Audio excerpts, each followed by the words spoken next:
Delhi breaking. National panther party trade union के general secretary Seva Singh बाली की 6 साल की कड़ी मेहनत रंग लाई। जम्मू कश्मीर सरकार के डीजीपी ने एसपीओएस के लिए मेडिकल का 2 करोड़ 36 लाख रुपए किया रिलीज। क्या कहा national panther party trade union के जनरल सेक्रेटरी सेवा सिंह बाली, आइए देखते। मैं जिस तरीके से आप सभी जानते हैं कि जम्मू कश्मीर लद्दाख के हमारे जो एसपीओस भाई हैं,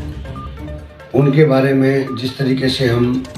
एक आवाज़ यानी एक आंदोलन लेके चल रहे हैं, तो उस सिलसिले में आज की डेट में हमें जानकारी मासूल हुई है कि जम्मू कश्मीर के डीजीपी साहब ने उनको मेडिकल का कुछ पैसा 2 करोड़ 36 लाख रुपया उनको रिलीज़ किया गया है इन फेवर ऑफ एसपीओस, जो मेडिकल रिलीफ के लिए। और मैं डीजी साहब से यही गुजारिश करना चाहूँगा कि इसी तरीके से एक आर्डर और इशू कर दीजिए बराए मेहरबानी करके, जैसे हमारे जम्मू कश्मीर में जितने भी एसपीओस इलेक्शन ड्यूटी पर उन्होंने अपनी ड्यूटी सर अंजाम दी है, तो उनको बाकी सभी मुलाजमीन को इलेक्शन की एडिशनल पे मिली और इन एसपीओस के साथ वहाँ पर भी सौतीली माँ जैसा सलूक किया गया। और दूसरा मैं उनको ये पे उनको फौरी तौर पर रिलीज़ होनी चाहिए। और दूसरा मैं एक डीजीपी जम्मू कश्मीर से एक और गुजारिश करना चाहूँगा कि जम्मू कश्मीर में जितने भी हमारे एसपीओस जो एमएलए या एक्स एमएलए या मिनिस्टर या किसी के रेजिडेंस पर लगाए गए हैं, तो हमें ये शिकायत मासूल हो रही है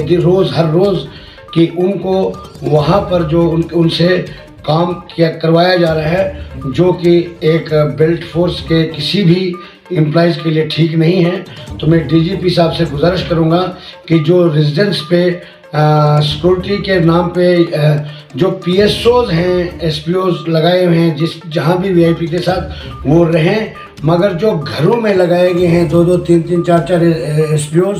तो उनको वहाँ से हटा दिया जाए, क्योंकि वो बेल्ट फोर्स में ड्यूटी करने के लिए हैं, न कि वो पर्सनल सर्वेंट किसी के बन के रहेंगे। वो मैं यहाँ तक कहूँगा कि जो भी हमारे जम्मू कश्मीर में जितने भी एक्स मिनिस्टर हैं, एक्स एमएलए हैं, एक्स एमपी हैं, एक्स सीएम हैं, हमें मासूल हो रहा है, हर रोज़ हमें जानकारी मासूल हो रही है कि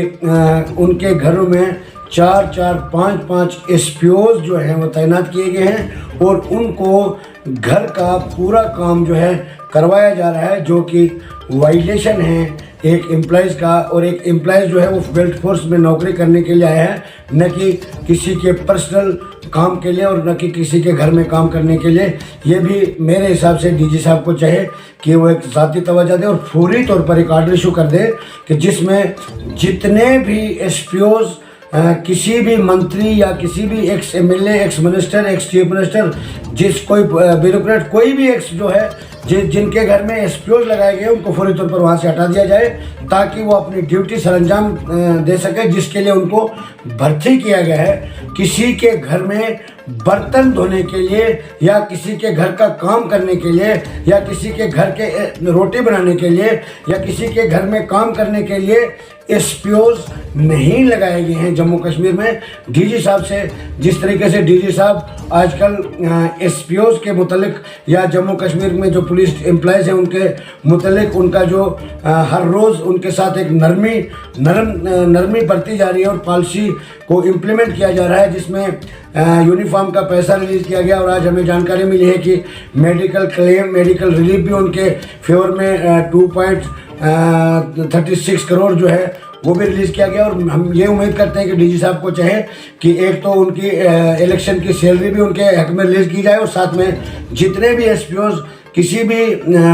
हमारे एक्स एमएलए, मंत्री वगैरह किसी के साथ भी घर में लगाए गए हैं, उनको फौरी तौर पर आर्डर करके उनको वहाँ से हटा दिया जाए, क्योंकि वो ड्यूटी करने के लिए लगाए गए हैं, न कि किसी के घर में पर्सनल काम करने के लिए। ये मेरी गुजारिश भी रहेगी और मुझे उम्मीद है कि जिस तरीके से डीजी साहब आजकल काम कर रहे। और साथ में ये भी गुजारिश करूंगा, सुप्रीम कोर्ट में तो हम ऑलरेडी गए हैं, अगर डीजी साहब को चाहे, अगर डीजी साहब आज भी उनके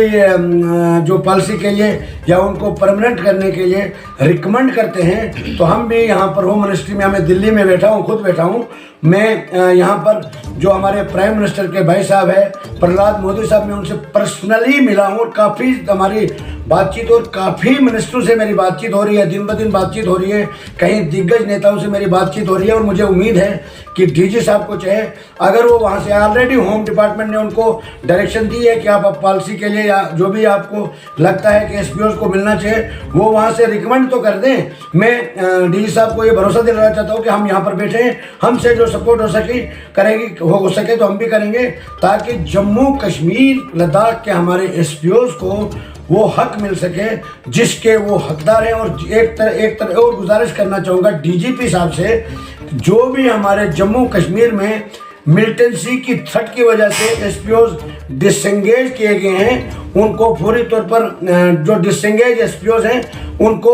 फौरी तौर पर रीएंगेज कर दिया जाए, ताकि हमारे जम्मू कश्मीर के जो एसपीओज की फैमिलीज जो है, जिनको डिसएंगेज किया है, उनकी फैमिलीज सफ़र कर रही है। तो डीजी साहब को चाहे उन पर भी संज्ञान लेना चाहिए। डीजी साहब पुलिस के चीफ हैं, उनको चाहिए कि उनके बारे में पॉजिटिव फैसले लेने चाहिए, और डीजी साहब को इस चीज़ का अधिकार भी है, पावर्स भी है, तो उसका उन्होंने इस्तेमाल करना चाहिए, ताकि उन परिवारों को इंसाफ मिल सके जो डीजी साहब या पुलिस डिपार्टमेंट के ऊपर निगाहें बना के बैठे हैं, यानी उम्मीद करके बैठे हैं कि हमें दोबारा रीएंगेज कर दिया जाएगा। और मैं यही अपील करना चाहूँगा जम्मू कश्मीर के लेफ्टिनेंट गवर्नर साहब से, एडवाइज़र साहिबान से, प्रिंसिपल सेक्रेटरी होम से और डीजीपी साहब से, कि उनको फौरी तौर पर रीएंगेज कर दिया जाए, ताकि उन लड़कों को इंसाफ मिले। यही मेरी अपील है, यही मैं गुजारिश करना चाहूँगा तमाम जम्मू कश्मीर के एसपीओज के लिए, जो हम फरियाद लेके सुप्रीम कोर्ट में पहुँचे। गवर्नमेंट अगर इसी तरीके से उनको इंसाफ देती रहेगी